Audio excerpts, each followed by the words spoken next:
Bienvenue sur l'île de Santa Catalina, en plein océan Pacifique, à 1 heure de bateau de Los Angeles. Santa Catalina, c'est l'île aux stars. Mais c'est par les airs que Stan Lee, monstre sacré de la bande dessinée américaine, débarque.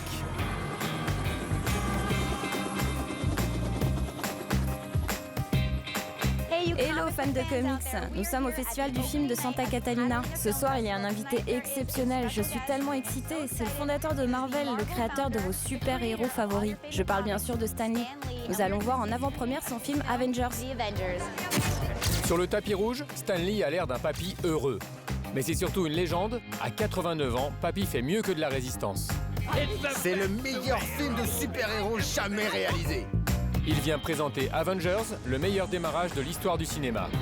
Je n'ai jamais eu l'impression de travailler. Je m'amuse avec des dessinateurs, des scénaristes, des réalisateurs. Il n'y a rien d'aussi drôle. En plus, on m'interviewe même pour raconter ça. Avec son festival du film, Santa Catalina est devenu un haut lieu du cinéma américain depuis les années 30. C'est là que résidait Marilyn Monroe, mais c'est surtout là que Charlie Chaplin et John Wayne projetaient en avant-première tous leurs films. Stan Lee les a aujourd'hui remplacés. Après avoir révolutionné la bande dessinée américaine, ou comic books pour les initiés, il s'attaque aujourd'hui au cinéma. Ce n'est pas une nouvelle révolution, mais son prolongement. Les personnages sont identiques. Grâce au cinéma, il y a simplement plus de gens qui peuvent les voir.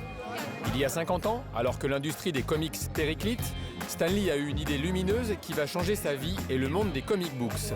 Créer des super-héros plus proches des hommes. Problème d'argent, rupture sentimentale, trahison amicale, plus rien n'épargne les super-héros. Le succès est immédiat. Stan Lee va marquer à vie des générations d'adolescents. J'adore Stan Lee depuis que je suis tout petit, je suis un fan inconditionnel de Marvel. Je suis plus excité de voir Avengers que mon propre film. Et Peter Parker était mon meilleur ami de 7 à 14 ans. Oui, Stan, c'est le meilleur. Depuis les années 60, Spider-Man est le symbole de ces super-héros à visage humain. Mais aussi Daredevil, qui est aveugle, ou Iron Man, un cardiaque. 10 ans après leur mise à l'écran, les super-héros de Stan Lee ont déjà écrabouillé les autres super-productions hollywoodiennes. Pourquoi l'Amérique et le monde se passionnent-ils pour ces surhumains sortis des bandes dessinées? Quelle est leur histoire? En quoi Superman et Spider-Man sont-ils différents? Et faut-il avoir peur des real-life super-héros, ces citoyens ordinaires qui se prennent pour des super-héros? Voyage sur cette planète avec des créateurs, des fans, des stars, des psychiatres, des super-héros irréels qui vivent dans un monde bien réel. Et vous, qui est votre super-héros favori? Wonder Woman, Batman, Spider-Man, Wolverine.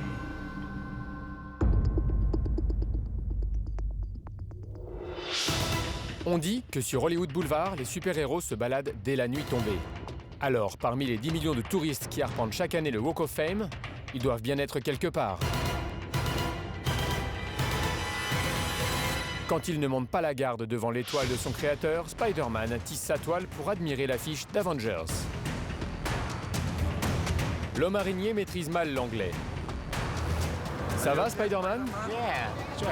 T'aimes bien faire ça, Spider-Man? Yeah.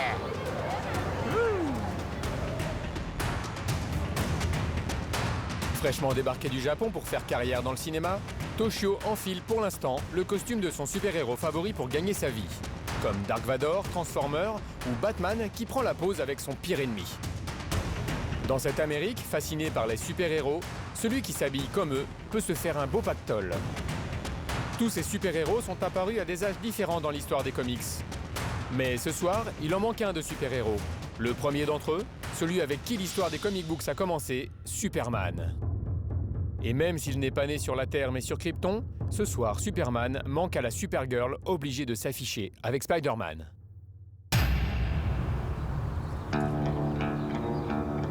Hollywood, 9h du matin.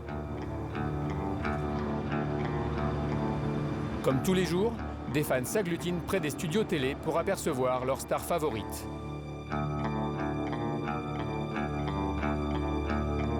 Mais celui que les petits et les mamans s'arrachent, c'est Superman, alias Christopher Denis.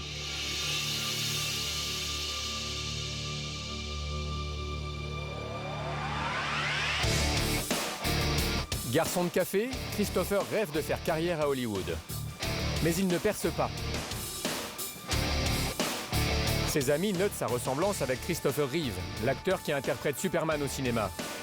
Véritable fan de l'homme d'acier, Christopher lance la mode des sosies de super-héros sur Hollywood Boulevard. 2 décennies plus tard, la rue l'appelle toujours. Regardez, c'est Superman. Hey, salut les garçons. Il y a un job pour Superman. Qu'est-ce qu'il répète souvent, Superman? Oh, je dis plusieurs choses. Plus rapide qu'une fusée. Plus puissant qu'une locomotive. Je me bats pour défendre la vérité et la justice. Je suis l'homme de fer. Je suis Superman. C'est bien ça qu'il dit, Superman? Si Superman tient ses pouvoirs du soleil dont il absorbe les radiations, Christopher, dans la chaleur de Los Angeles, sue à la tâche. Oh, regarde ses gros muscles. Mais à 45 ans, il ne met plus sa vie en danger pour ressembler à son idole.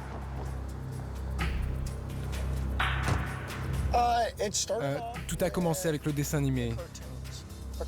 Petit garçon, je regardais Superman à la télé. J'enroulais un drap rouge autour de mon cou. Je prétendais que j'étais Superman. Je montais sur le toit de la maison et je sautais dans les buissons. Orphelin comme Superman, Christopher ne s'est jamais accoutumé à l'autorité de son père adoptif. Le bien, le mal, Christopher l'a appris avec Superman. Pour les psychiatres, la figure du super-héros peut contrebalancer les traumatismes d'une enfance sans amour.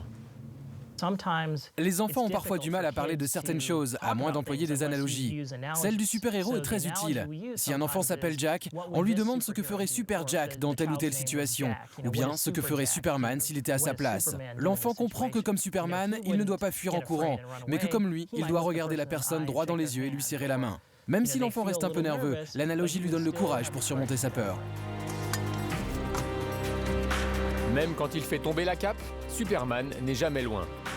Christopher s'est offert un sanctuaire, une sorte de caverne d'Ali Baba où il empile tout ce qui se réfère à Superman. Voilà une de mes unités de stockage. Cette pulsion irrépressible d'acquisition, Et voilà, il a du mal à l'expliquer. il n'y a que du Superman. Contrairement au collectionneur introverti, Christopher aime exhiber son butin. T'as vu ce point?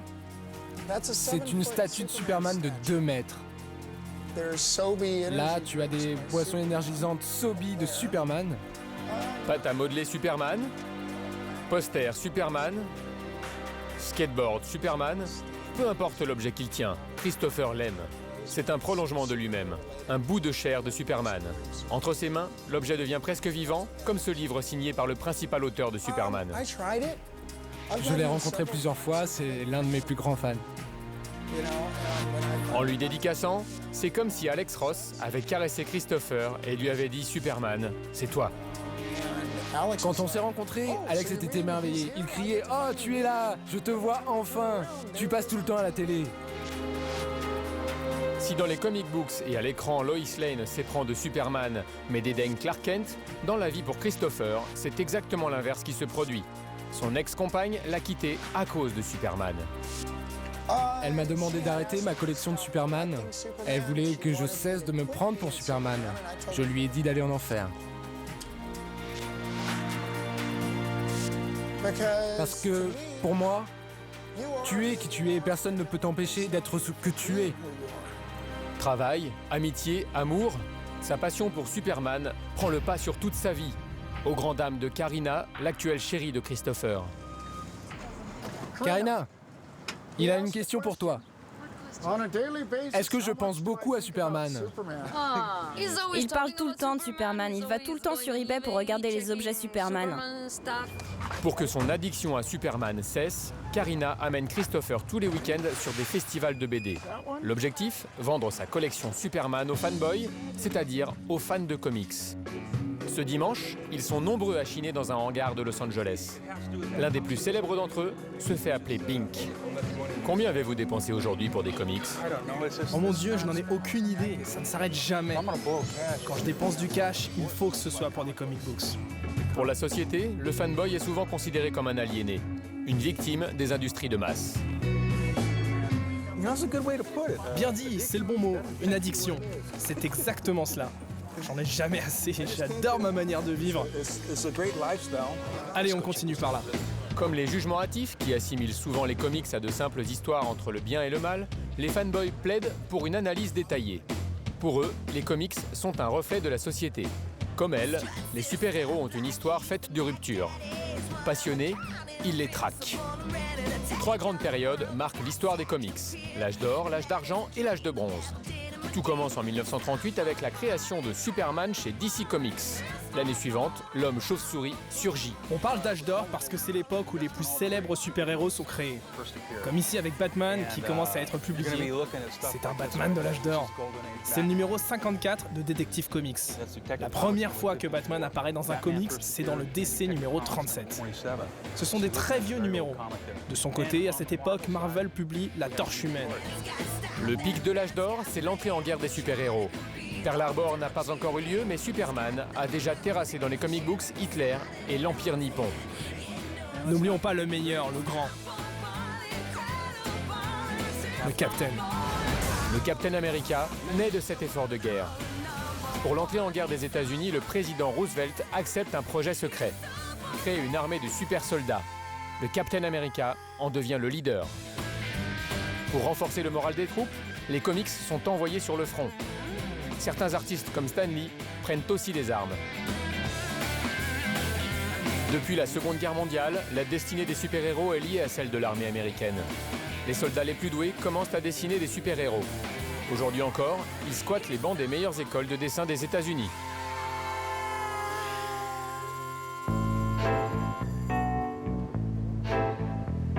La plus connue d'entre elles, c'est la Kubert School, la seule école de comics reconnue par l'État américain. Triés sur le volet, les étudiants viennent des 4 coins des États-Unis, d'Europe et du monde entier.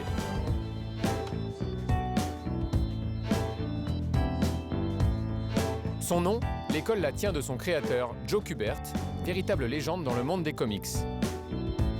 Il a dessiné Tarzan, inventé le personnage du Sergent Rock et dessiné les premiers super-héros en 3D. Yes. This illustration here is Cette illustration, c'est la première tentative d'un dessin en 3D. C'est avant qu'on imprime le premier comics en 3D. C'était en 1951. À l'époque, on a vendu plus d'1 million de copies de comics en 3D. Et c'est un peu grâce à cela que j'ai acheté ma première maison. Sa légende, Joe la doit aussi à son école qui forme les meilleurs artistes. Il a choisi de l'implanter dans cet ancien collège car la lumière est ici idéale pour dessiner. Situé à 50 km de New York, les étudiants échappent au bruit.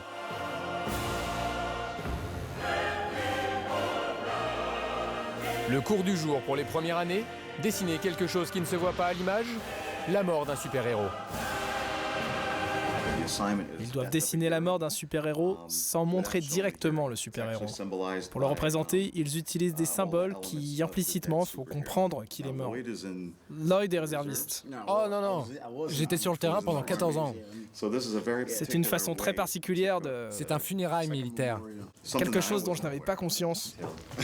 Depuis 1944 et la GI Bill, l'État paye aux soldats les plus doués des études d'art.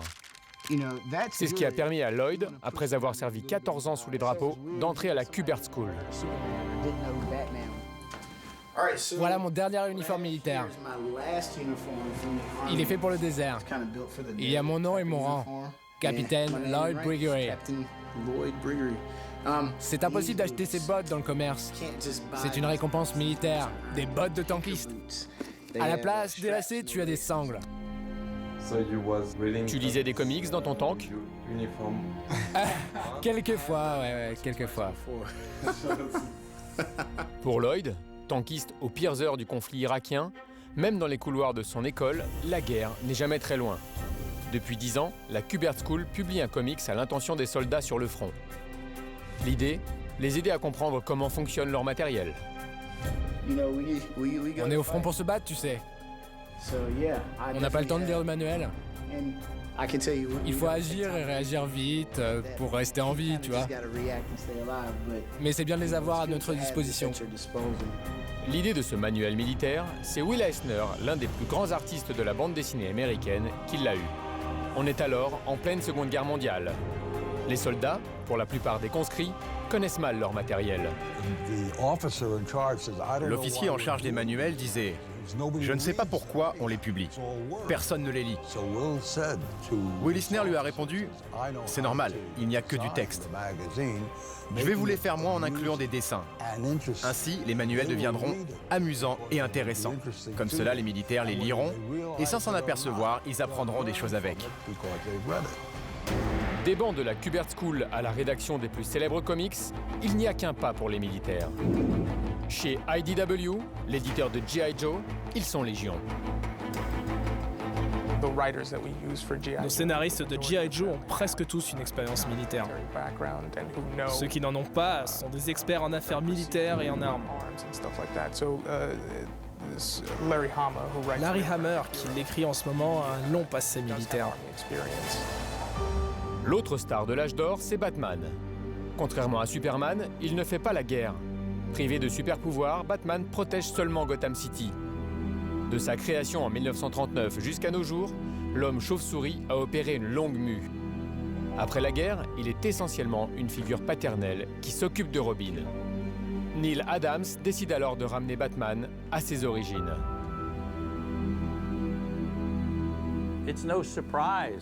Pour moi, il n'y a rien de surprenant à ce que je dise à DC Comics, voilà comment Batman devrait être. Le choc et la surprise est qu'il les fait si mal aussi longtemps. Batman est une créature de la nuit. Il doit être mystérieux, formidable et effrayé quand il surgit. Quand Neil Adams révolutionne Batman, les comics sont en crise. D'une part, la Seconde Guerre mondiale est gagnée, l'Amérique n'a plus besoin de super-héros. D'autre part, le Sénat américain entame une croisade contre les comics. C'était une époque terrible aux États-Unis. Tu es français ? En France, vous avez des bandes dessinées. Aux États-Unis, les comics étaient perçus comme du papier toilette. Du papier toilette, tu vois ce que c'est ?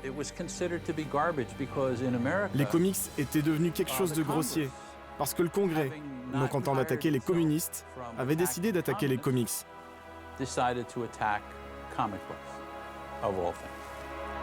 Les comics sont présentés comme violents, vulgaires, nocifs.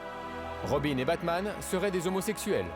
Wonder Woman, avec sa tenue légère, l'opposé de ce qu'une femme doit être à l'époque, et Superman, une machine à tuer.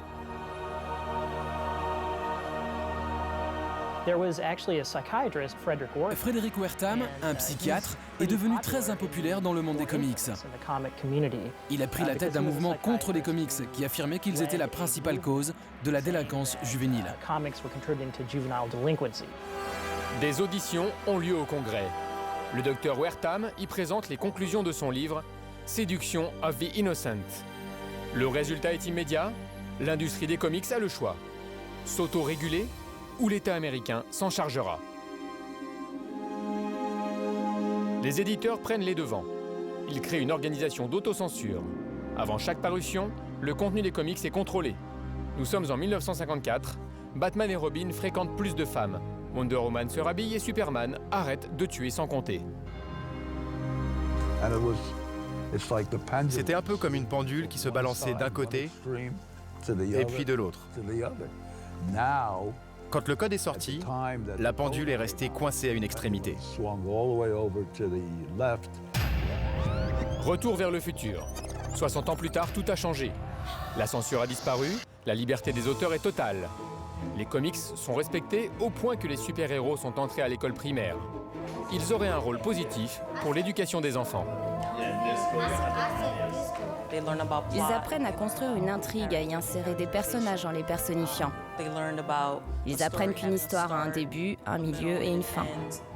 Ils apprennent donc les bases de l'écriture avec les comics. En 2001, un professeur de la Columbia University montre que les comics amènent les enfants récalcitrants à la lecture. Le Comic Book Project est né.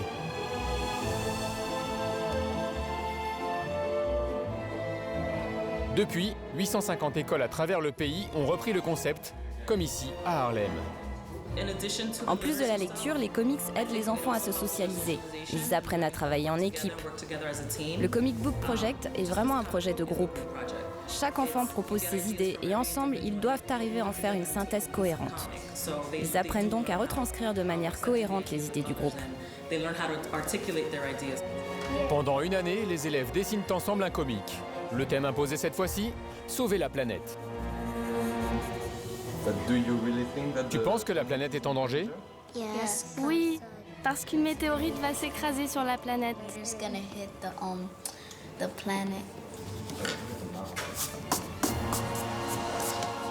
Qu'est-ce que tu es en train de dessiner? Le visage de Monsieur Poupy, Qui est Monsieur Poupy? le méchant. Le vilain Mr. Poupy symbolise la pollution. Il sera vaincu par Rhea, une super-héroïne.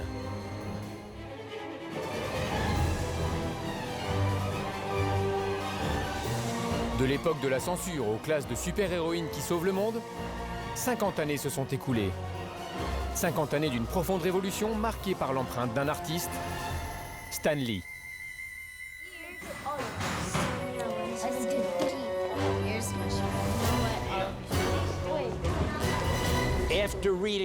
Après avoir lu pendant un moment des bandes dessinées, les enfants sont de plus en plus à l'aise avec la lecture. Quand vous savez lire, vous ne vous contentez plus seulement des comics, vous lisez d'autres livres. Les comics sont donc un excellent départ pour apprendre à lire. Si les comics sont devenus un instrument éducatif, c'est parce qu'il y a 50 ans, Stan Lee a une idée lumineuse. Faire tomber le masque des super-héros. Le succès est fulgurant. L'Amérique et le monde entier découvrent un artiste et l'univers Marvel. La période d'argent des comic books vient de commencer. Stanley! Alors, comment le jeune Stan Lee a-t-il conquis le monde des comics? À l'origine de la révolution, on trouve Superman, Batman et Wonder Woman. En 1960, DC Comics les réunit au sein de la Justice League. Le succès est fulgurant. Le patron de Marvel dégaine à son tour. Il charge Stan Lee de créer une super équipe concurrente. En quelques années, aidé par Jack Kirby et Steve Ditko, il va créer les 4 Fantastiques, Spider-Man, Thor, Iron Man, Hulk et d'autres super équipes comme les Avengers ou les X-Men. Mais le génie de la révolution Stan Lee, c'est d'avoir fait de simples citoyens ordinaires des super-héros. Avec Superman, Batman et Wonder Woman, le personnage principal c'est Superman, Batman et Wonder Woman. Bref, l'histoire est à propos du surhumain, du super-héros. On sait qu'ils ont des alter-ego comme Clark Kent et Bruce Wayne, mais on ne s'intéresse pas vraiment à eux car toute l'attention est accaparée par Superman, Wonder Woman et Batman. La principale innovation de la révolution Stan Lee est d'avoir renversé cette dynamique. Donc, même si Spider-Man est le titre du comic, l'histoire n'est pas centrée sur l'homme araignée, mais sur Peter Parker, le jeune lycéen, l'adolescent qui n'a jamais de petite copine, le héros maladroit qui fait rétrécir son costume en le lavant. Les histoires de Stan se centrent sur la personne derrière le masque et pas sur le masque lui-même. La révolution Lee est si novatrice qu'elle sera saluée en son temps par le président Reagan. Le président Reagan savait que l'intérêt de beaucoup de jeunes pour la lecture et l'école prenait directement sa source dans les comics où Stan éveillait leur curiosité. C'est pourquoi, ce soir, je suis fier de remettre le prix Ronald Reagan à l'incomparable Stan Lee.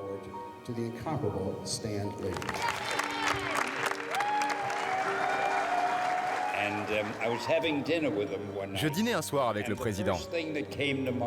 Et ce que je lui ai dit en premier, c'est « Monsieur le Président, vous devez être tellement soulagé de ne plus avoir le poids du monde sur vos épaules. »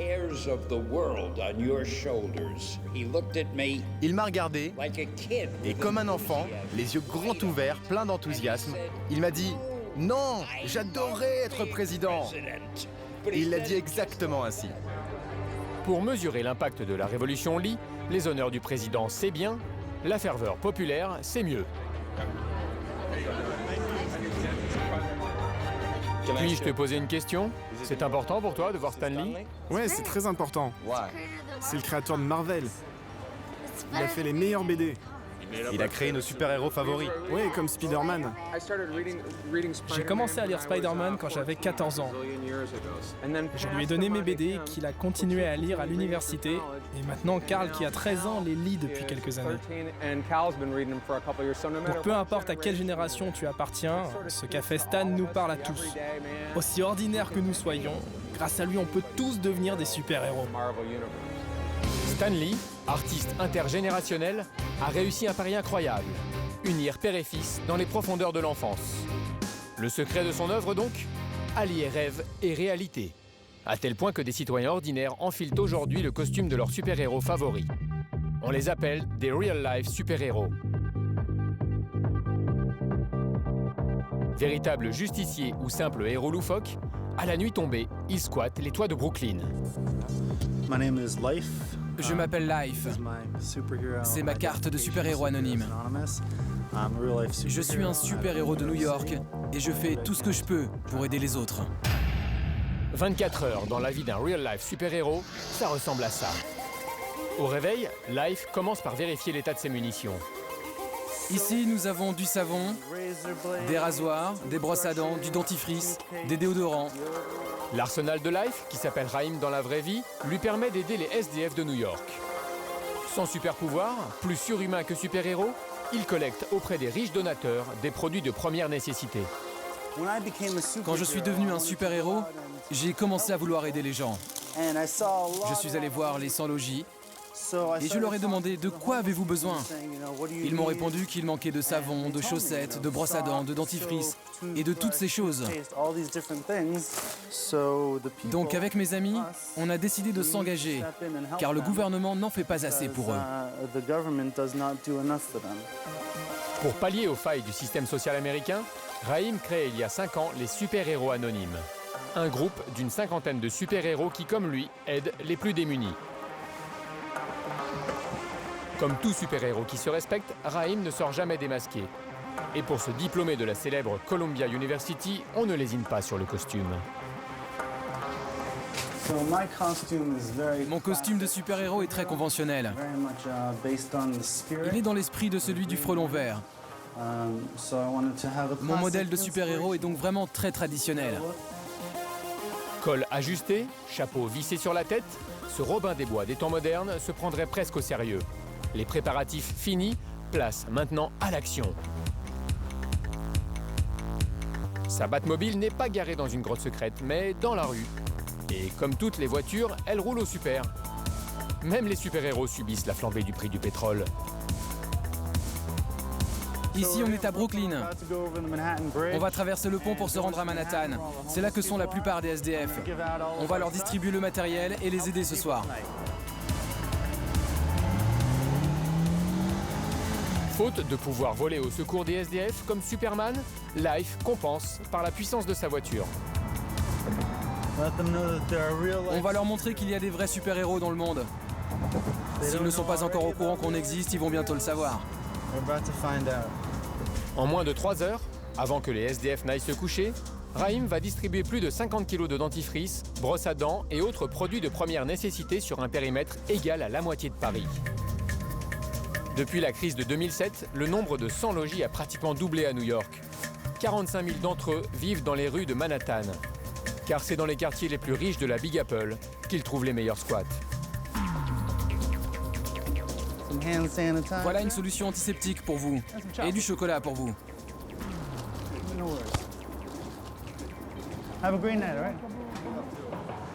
Il faut aider les SDF.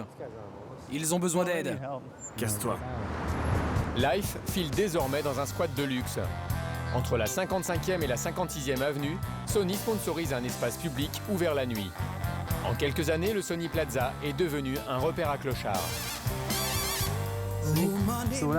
Je suis Life, un vrai super-héros. À New York, il y a beaucoup de réels super-héros comme moi. Ma spécialité est d'aider les jeunes qui sont dans la rue. Donc je vais les rencontrer pour savoir ce dont ils ont besoin.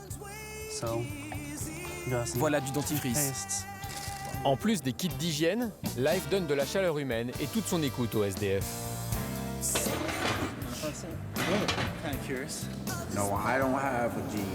J'ai pas le bac, j'ai pas de diplôme universitaire, mais à force de vivre dans la rue, j'ai une thèse en système D. Merci. Bon courage, mes amis. Que Dieu vous bénisse.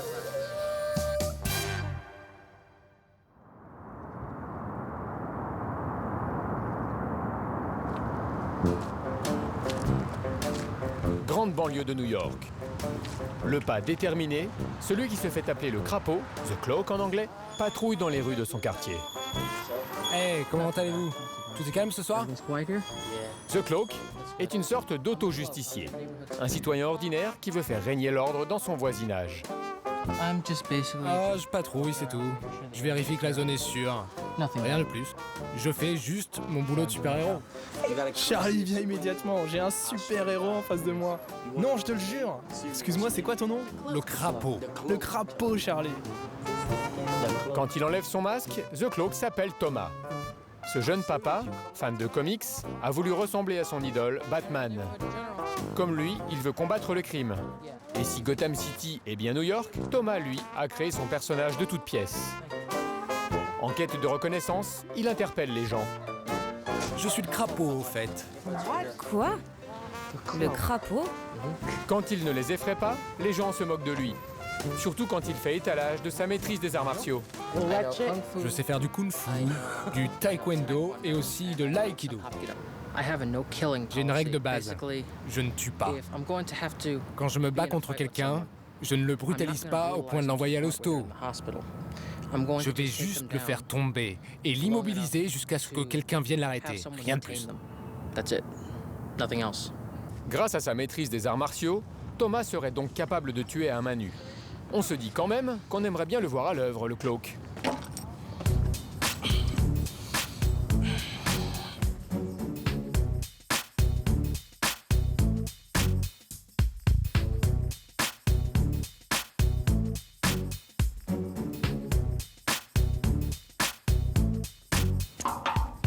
Merde, mon bras! Non, j'en ai assez pour aujourd'hui. C'est le seul job que j'ai conservé.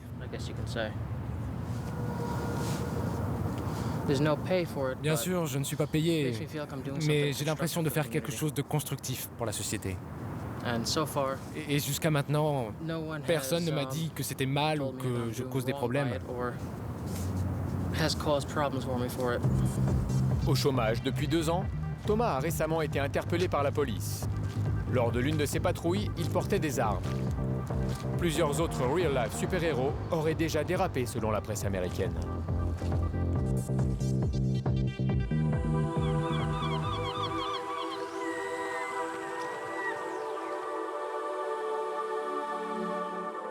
Retour avec Stan Lee sous les palmiers de Santa Catalina.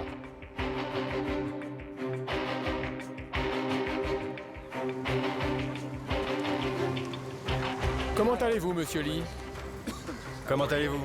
Ça va bien, pas mal du tout. Qu'est-ce que le maître des super-héros pense de ces real-life super-héros qui se baladent dans la vraie vie avec le costume des personnages qu'il a jadis créés? J'ai peur que l'un d'entre eux se fasse attaquer. Ils n'ont pas de super-pouvoir, ni de gilet pare-balles. Ils se promènent, déguisés dans la rue. Avec leurs costumes, ils sont donc très visibles. Que va-t-il se passer si des délinquants passent par là avec un flingue dans les mains et leur tirent dessus? Je pense qu'ils prennent trop de risques. Ils pensent peut-être qu'ils sont des super-héros, mais ils n'ont pas de super-pouvoir. Que va-t-il se passer s'ils tentent d'arrêter des criminels armés? Donc oui, je suis très inquiet pour eux.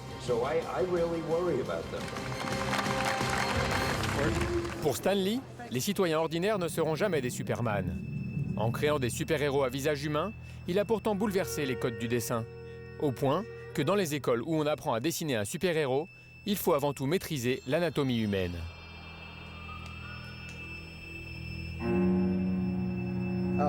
Une chose essentielle qu'on apprend ici, c'est l'anatomie. Ça, c'est la clavicule.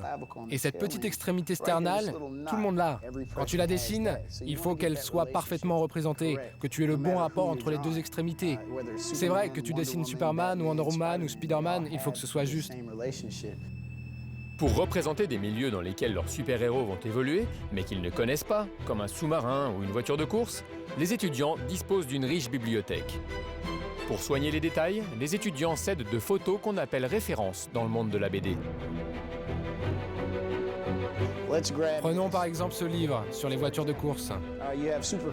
Dans mon imaginaire, j'ai une certaine idée des voitures de course, mais je ne sais pas tout. Il y a des choses que je vais oublier forcément. C'est pourquoi Joe nous dit sans cesse utilisez des références, des références. Prenez des photos comme modèle. Utiliser de la documentation donne plus de crédibilité à ton dessin. Cela permet par exemple de respecter l'écart entre la roue et la carrosserie.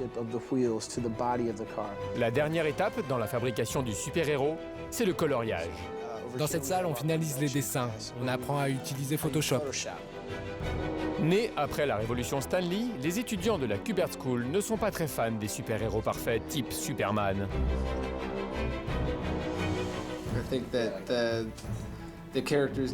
Les super-héros doivent avoir une logique humaine, ce qui implique d'être parfois égoïste et parfois altruiste.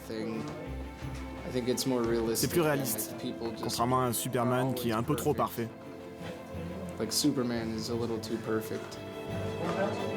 Loin des canons des héros de DC Comics, les artistes de demain rêvent de super-héros imparfaits.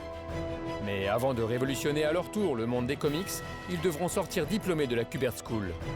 3 années d'études au cours desquelles le moindre échec d'un étudiant à l'une des matières enseignées équivaut à son exclusion définitive. Véritable parcours du combattant, la Kubert School est un passeport sans équivalent dans l'industrie de la BD américaine. Au total, on a plus de 90% des étudiants diplômés qui trouvent un emploi. Plus de 90%. Ils doivent travailler vraiment très très dur pour en arriver là. En moyenne, les étudiants dessinent 8 à 10 heures par jour, 6 jours sur 7. Où est-ce que vous allez maintenant ? À la maison, pour travailler. On va continuer à bosser, c'est le seul moyen de progresser. Travailler. Allez, salut.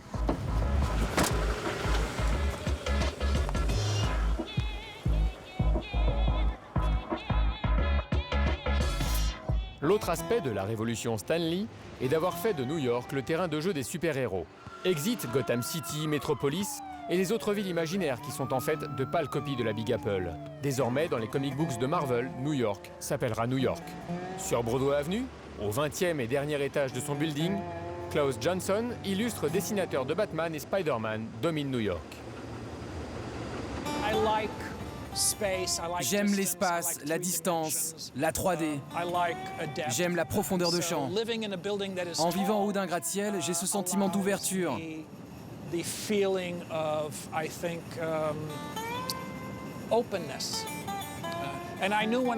Quand j'ai visité l'appartement, que j'ai vu cette pièce, je savais que j'allais y travailler, que c'était l'appartement qu'il me fallait.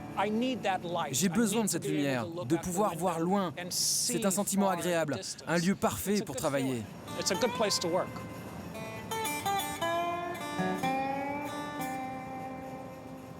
Voilà l'atelier de Klaus Johnson. C'est ici qu'il a dessiné le plus célèbre des Batman, The Dark Knight Returns. Véritable jardin secret de 20 mètres carrés, jamais une caméra n'avait jusque-là pénétré dans son atelier. Voilà quelques dessins que j'ai faits ces dernières années. Parce que j'y vis, je suis très influencé par New York. Comme pour ce Spider-Man, je prends des photos pour représenter les buildings de New York City. J'ai surtout une affection particulière pour les réservoirs d'eau accrochés au toit des immeubles de New York City. Pour dessiner le plus fidèlement New York, Klaus a tout bien étudié, photographié, intégré. Rien n'est laissé au hasard. Similaire au chef décorateur des plateaux cinéma, Klaus, le dessinateur, crée sous son crayon le terrain de jeu des super-héros.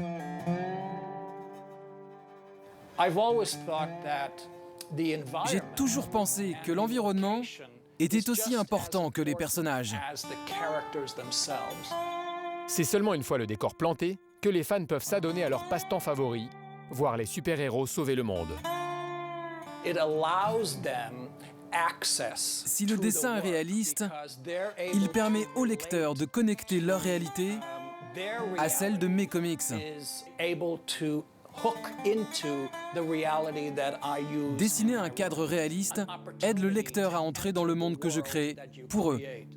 À New York, Jérôme, c'est l'artiste qui monte. Dans son dernier comics, Nowhere Man, un flic de New York devient super-héros. Comme pour Stan Lee et Klaus Johnson, New York, c'est son réservoir créatif. Car seul ici, derrière chaque rue, chaque building, se trouve une référence au rêve américain. Seul ici, le destin d'un super-héros peut changer la face du monde s'il prend telle ou telle rue. Comme à l'intersection de Broadway et de la 5e avenue où se trouve le Flatiron Building.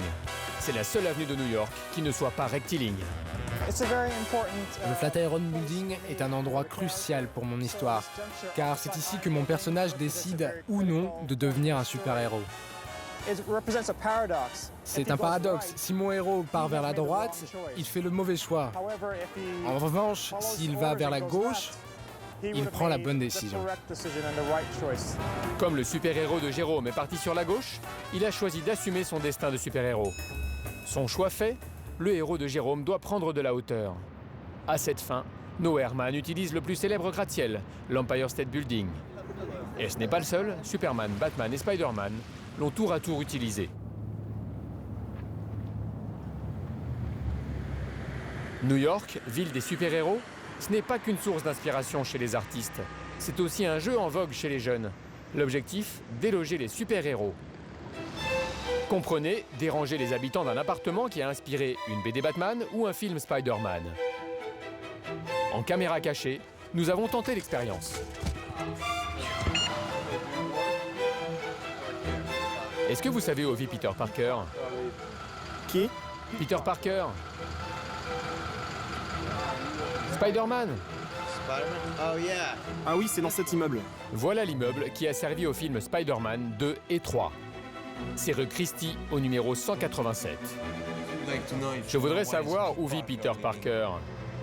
Qui? Spider-Man. Ah oui, c'est dans cet immeuble. C'est cet appartement? C'est cet appartement. Mais non, c'est pas dans cet appartement. Incohérence, confusion. Bordel, c'est quoi ce bruit sur le toit? C'est comme dans un film, comme si Spider-Man venait d'arriver. Est-ce qu'il est là, en train de se tirer en vélo? Vite, vite, il faut nettoyer l'objectif. Si c'est lui, c'est le scoop du siècle. Merde, c'est le proprio. Je vous ai demandé une fois de partir, une fois de trop. Ok, donc maintenant tu pars. Ouais, ok, je pars, vous inquiétez pas. Ouais, je m'inquiète, ouais. Pourquoi vous êtes fâché? Je suis juste un journaliste qui cherche Spider-Man. Quel est le problème? Quel est le problème? Je comprends pas. Le problème, c'est que tu rentres chez des gens sans demander, ok?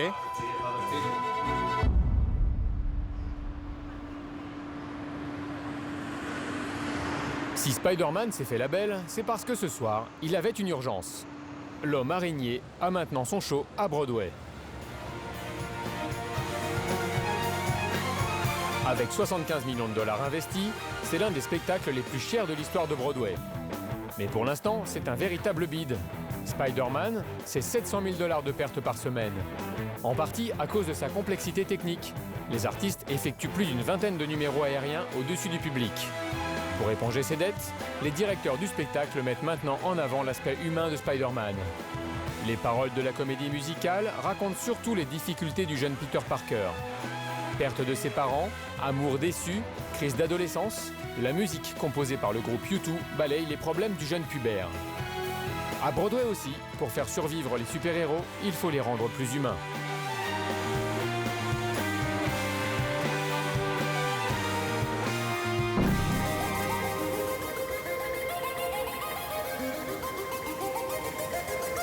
En difficulté dans les cabarets, Spider-Man ne connaît pas la crise à l'écran et dans les magasins de comics. Chaque année, l'homme araignée rapporte plus de 2 milliards de dollars à Marvel. Plus surprenant, c'est l'engouement autour des figurines de super-héros. Midtime Comics à Times Square, je peux vous aider? Chaque jour, chez Midtown Comics, elles arrivent par camion entier. Les gens sont fous de ces figurines? Ouais, comme des tarés. Carl, en treillis militaire, ne cache pas son amour pour les G.I. Joe. Et ça, c'est la dernière figurine G.I. Joe. G.I. Joe le renégat. Il a été commercialisé l'an dernier. Les G.I. Joe sont des gars cool, qui combattent le mal. Ils n'ont pas de super pouvoir. Ils n'ont que des fusils. T'as vu? La figurine devient ce pygmalion qui permet à l'individu de se révéler à lui-même. Les G.I. Joe me donnent une passion, un centre d'intérêt. J'accomplis quelque chose au lieu de boire ou de me battre. Croyez-le ou pas, mais ces figurines m'apaisent. James a lui aussi l'œil qui frétille. Une nouvelle figurine de Captain America est sur le marché. Voilà à quoi ressemble un vrai soldat. Impatient et crasseux. Il est prêt à partir au combat. Regarde-le! Regarde le Captain America! Il a son fusil, il est équipé pour se battre. Il n'y a rien de plus beau que cela. C'est un vrai soldat. Ces figurines te permettent de rester un enfant. C'est cela le meilleur. Formidable. La figurine permet donc d'effacer le temps. L'homme redevient enfant. Pour les patrons de Comic Store, c'est tout bonus, car ces petites statuettes se vendent à prix d'or. Cette grande figurine a un bouton. Si tu presses dessus, elle te parle. Et voilà. Chez les fans de super-héros, il n'y a pas de hiatus de classe. On n'a pas de client type. Ce sont aussi bien des jeunes, des adultes, des hommes, des femmes, des personnes sans emploi et d'autres qui ont le meilleur boulot au monde. La communauté de fans de super-héros a ses lieux, ses totems, son langage et son jour saint, le mercredi, quand les nouveaux numéros de comics arrivent en magasin. Voilà les comics qui seront en magasin demain, mercredi. Tout le monde va se les arracher. Voilà le nouveau 52 avec la Justice League écrit par Jim Lee. Ici on a le 3e volet des Avengers contre les X-Men. Qui va gagner? Venez voir. Tout sera dans les rayons demain, mercredi à 9h. Venez tant qu'il en reste.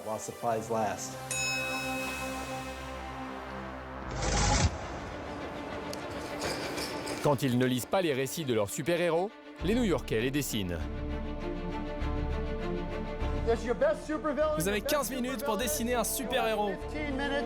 Bienvenue au Dare to Draw, un concours de dessin hebdomadaire. La musique est lancée. Top! Le concours a commencé.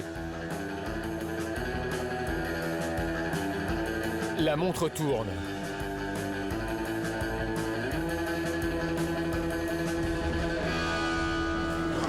Tout le monde a fini? Le concours est terminé. Dans l'arrière-salle, les juges cherchent le meilleur dessin de super-héros. Vous avez 10 minutes pour faire ça. Le super-héros qui a retenu l'attention des juges est un peu singulier. Premier prix. Il y a déjà beaucoup de super-héros. On a Superman, Captain America, Thor. La liste est sans fin. Mais il n'y a pas vraiment d'archétype de super-héros. Ce ne serait pas forcément drôle si tous les super-héros devaient obligatoirement ressembler à un modèle.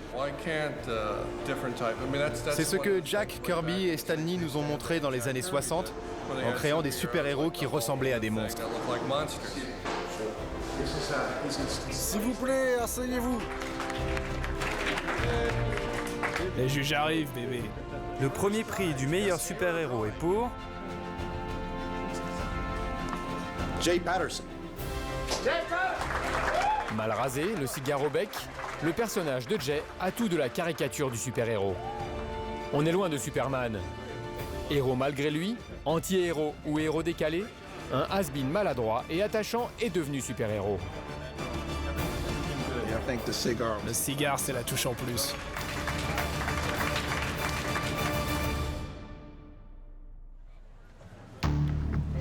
Depuis les années 80, les anti-héros ont la cote aux États-Unis. Dans les concours de dessin, sur Internet et dans la rue, c'est l'âge de bronze des comics. Avec Occupy Wall Street, l'anti-héros de V for Vendetta est rattrapé par l'actualité. Les membres d'Occupy Wall Street sont des héros, car ils se dressent contre le pouvoir. Ils montrent ce que cache le pouvoir. Ils portent les idées progressistes jusque dans la rue, littéralement. Dans le roman illustré d'Alan Moore, V, un anarchiste, ébranle les symboles du pouvoir britannique devenu totalitaire. Si on est loin du monde apocalyptique dans lequel nous plonge V for Vendetta, les contestataires d'Occupy Wall Street se servent du masque pour dénoncer les abus du capitalisme financier, mais d'abord comme bouclier.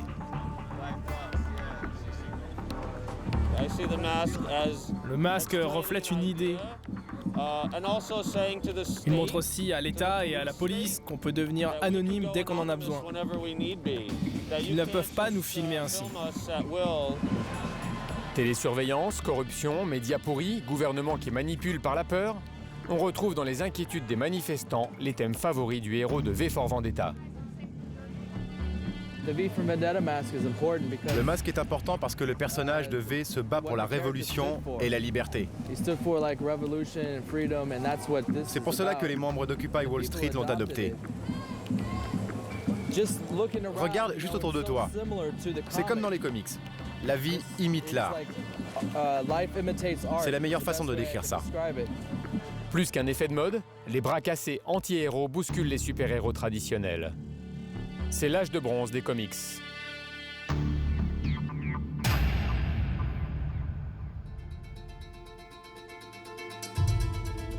À New York, ville des super-héros, pendant que les anti-héros battent le pavé, à Times Square, les héros historiques s'adonnent à leur passion favorite, sauver le monde.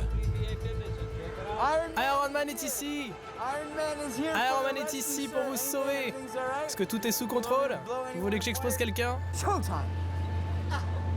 C'est cool mec, merci, j'apprécie. Voilà, c'est ce que je fais pour vivre. Et un jour je partirai de New York parce que j'en aurai marre de tout ça.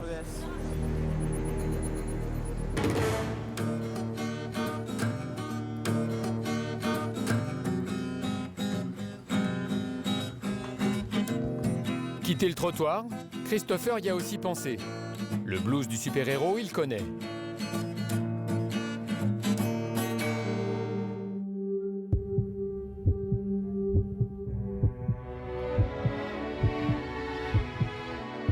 Mais il aime trop ces moments-là.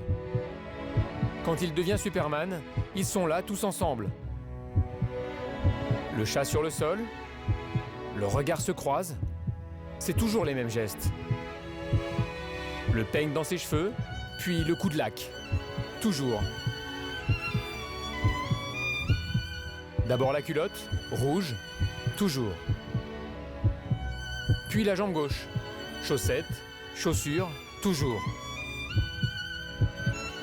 Puis le bras droit, toujours.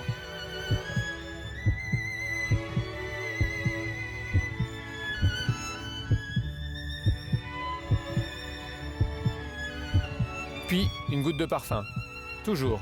En fait, c'est pas du parfum, mais une imitation. Ça s'appelle Epic.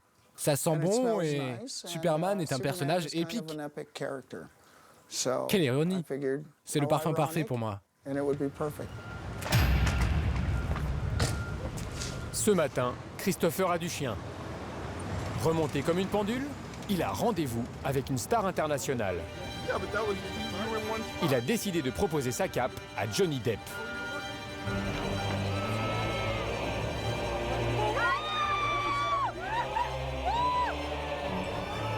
Johnny!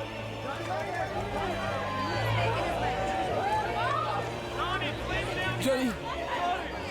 Thanks very much. Johnny, look up one time, please. Johnny. Why didn't you give us Superman? Johnny.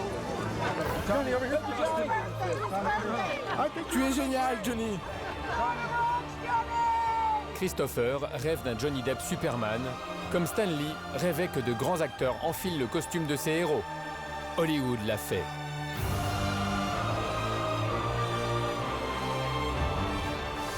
Excelsior!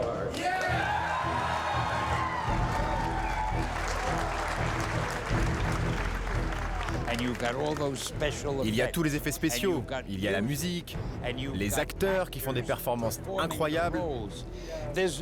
C'est impossible de comparer les comics avec le cinéma. L'idée des super-héros à visage humain, Stan Lee l'a eue grâce à sa femme.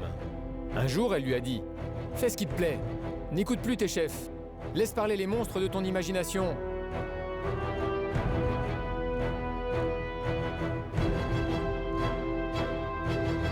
Après avoir révolutionné les comics, Stan Lee a conquis le monde au cinéma. On se voit plus tard. Le spectacle va commencer.